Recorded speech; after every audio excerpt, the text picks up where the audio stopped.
Volkswagen ha lanzado el nuevo lavado de cara de la Amarok Latina y no es la misma que vemos en el viejo continente, Europa, conocida como la Amarok 2, que surge de un acuerdo comercial entre Ford y Volkswagen denominado Cyclone. Esta Amarok Latina en realidad es un facelift de la primera generación, cargada también de más tecnología, y veamos si será suficiente para sumarse al mercado nuevamente.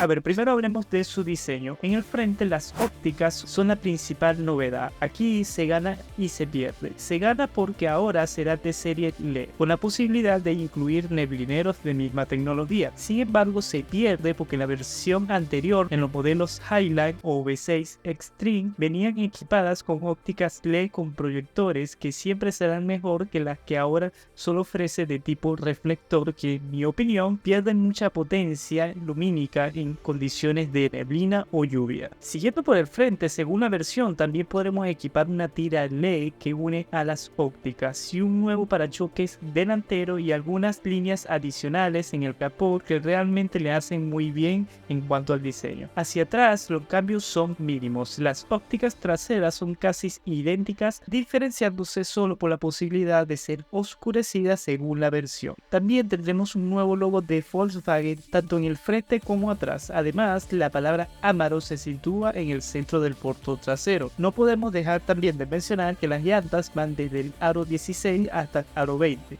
pudiendo equipar también neumáticos de 255 con perfil 50 en el aro 20. Ahora, hablemos del interior, que también es muy conservador respecto a su generación previa. Solo se actualiza con nuevos materiales de construcción y nuevos asientos según la versión. Y también tenemos un nuevo infoentretenimiento que parece haber salido de AliExpress. Este sistema no se había visto en otro producto de la marca, lo que habrá que esperar más pruebas a ver qué tal funciona. La versión más equipada puede incluir algo denominado Safer Tab, que son ayudas a la conducción. Es curioso cómo Volkswagen ha implementado esta tecnología en una arquitectura que parece no poder soportar. Sobre el tablero se equipa una pequeña pantalla redonda que sin duda te recordará a algún modelo del mismo grupo Volkswagen. A ver en los comentarios si puedes decir a cuál me refiero. Esta pequeña pantalla emitirá alerta, pero no realizará ninguna maniobra por ti. Te avisará en el caso de un cambio de carril involuntario, colisión frontal, aviso de peatones, monitoreo de tráfico e indicador de velocidad máxima. A ver, se agradece que tenga estas ayudas, pero si lo comparamos directamente con su competencia se quedará corto, ya que las otras marcas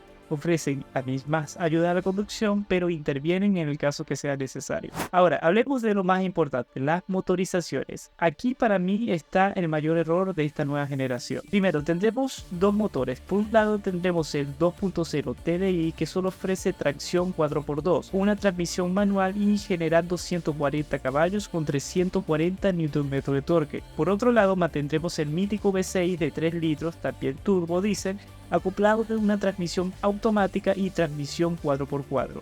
La automática es de convertidor de par. También existen dos tipos de suspensión trasera, de tipo de hoja o también conocida como ballesta. En las versiones de entrada es de hasta 5 hojas, permitiéndole soportar cargas de hasta 1045 kilos. En las versiones más equipadas es de solo 3 hojas, lo cual le permite tener cargas entre 699 y 656 kilogramos. Esto va a variar según la versión. La capacidad de arrastre varía según el motor, pero el V6 podemos arrastrar hasta 3000 kilos, nada más.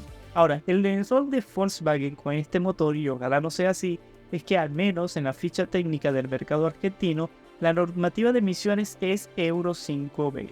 Si esto es así para el resto de los mercados, incluido en Chile, sería uno de los países en los que no podría recibir esta nueva Amarok, ya que hoy, a lo menos acá en Chile, para homologar un auto debe cumplir la normativa de Euro 6B en adelante, y es probable que más países de la región se adapten a esta normativa, pero que esto sea solo para el mercado argentino y que las importaciones puedan aplicar otro tipo de etiquetas de emisiones, lo que veo muy difícil también. Disculpen si soy un poco pesado, pero me parece una mala jugada por parte de Volkswagen si lo comparamos directamente con su hermano, la Ford Ranger, o a lo menos iba a ser su hermano, que a lo menos en cuanto a seguridad, equipamiento y potencia es muy inferior. La Amarok sigue siendo un producto caro. La versión más equipada costará el equivalente de 60 millones de pesos argentinos, es decir, unos $64.000, lo cual se convertiría en un producto que realmente no es lo que obtienes por lo que pagas. Y recordando que sigues comprando una camioneta de 15 años de antigüedad con solo una pantalla